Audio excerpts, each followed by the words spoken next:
Critical Men Pictures presents the Forex video training series, Blue Belt course, using pivot points to trade. The simplest way to use pivot point levels is to use them just like your regular support and resistance levels. Just like good old support and resistance, price will test the levels repeatedly. The more times a currency pair touches a pivot level than reverses, the stronger the level is. Actually, pivoting simply means reaching a support resistance level and then reversing.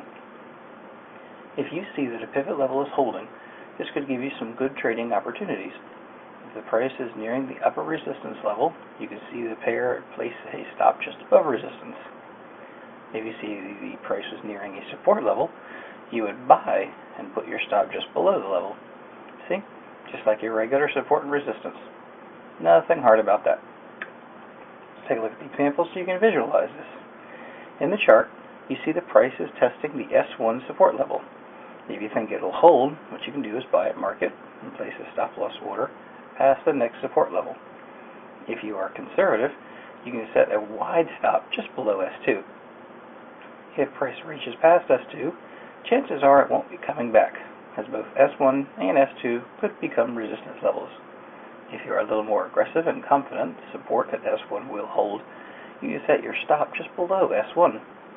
As for your take profits, you could target the pivot point or resistance 1, which could also provide some sort of resistance. Let's see what happened if you bought at market. Bam!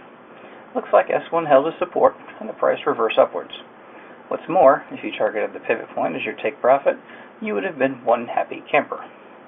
Of course, this isn't always as simple. You shouldn't rely on the pivot point levels. You should note whether the pivot point level line up with former support and resistance levels. You could also incorporate candlestick analysis and other types of indicators to help you get more information. For example, if you see a doji has formed over S1, or that the stochastic is indicating oversold conditions, then the odds are higher that the S1 will hold a support. Also, most of the time, trading normally takes place between the first support and resistance levels. Occasionally, price will test the second levels, and every once in a while, the third levels will be tested. Lastly, you should also understand that sometimes price will just break through all the levels as the new pair moves in a direction, establishing a nice trading opportunity. What will you do when this happens? Continue to hold on to your trade and be a sucker and watch your pips dwindle away, or take advantage. Just like normal support and resistance levels, pivot point won't hold forever. Using pivot points for range trading will work, but not all the time. In those times the levels fail to hold, you should have some tools ready to take advantage of the situation.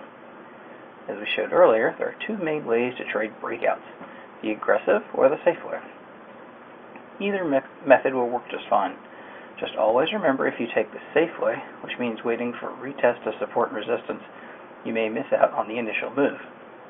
Here we see the Euro-Dollar 15-minute chart to get a better understanding of the concept.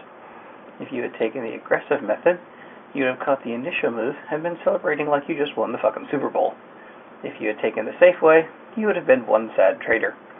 Remember that when support levels break, they usually turn into resistance levels. The concept of role reversal also applies for broken resistance levels which become support levels. These would have been good opportunities to take with a safe method. One of the difficult things about trading breakout trades is picking a spot to place your stop. Unlike range trading, when you're looking for breaks of pivot point support and resistance levels, you are looking for strong, fast moves. Once a level breaks, in theory, that level will become support turn resistance or resistance turn support. If you're going long and the price broke R1, you could place your stop just below R1.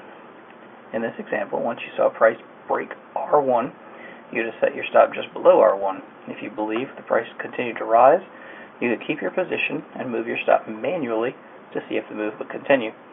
You'd have to watch carefully and adjust accordingly. You'll learn more about this in later lessons. First of all, you have no idea whether the move will continue. You might enter thinking the price will continue to rise, but instead you catch a top or a bottom, which means that you've been faked out. Secondly, you won't be sure if it's a true breakout or wild moves caused by the release of important news. spike in volatility are a common occurrence during news events, so be sure to keep up with breaking news and be aware of what's going on in the Forex calendar for the day or even week. Lastly, just like in range trading, it would be best to pop on the key support resistance levels. You might be thinking R1 is breaking, but failed to notice a strong resistance level just past R1. Price may break past R1, test the resistance, and just fall back down. You should make use of your knowledge of support and resistance, candlestick patterns, and momentum indicators to give you strong signals as whether the break is for real or not. There's one other way to incorporate pivot points into your strategy, and that's to gauge market sentiment. What this means is you can tell whether traders are more inclined to buy or sell the pair. All you would need to do is keep an eye on the pivot point. You could treat it like the 50-yard line of a football field. Depending on which side the ball price is on, you can tell whether buyers or sellers have the upper hand. If price breaks through the pivot point to the top, it's a sign that traders are bullish on the pair, and you should start buying.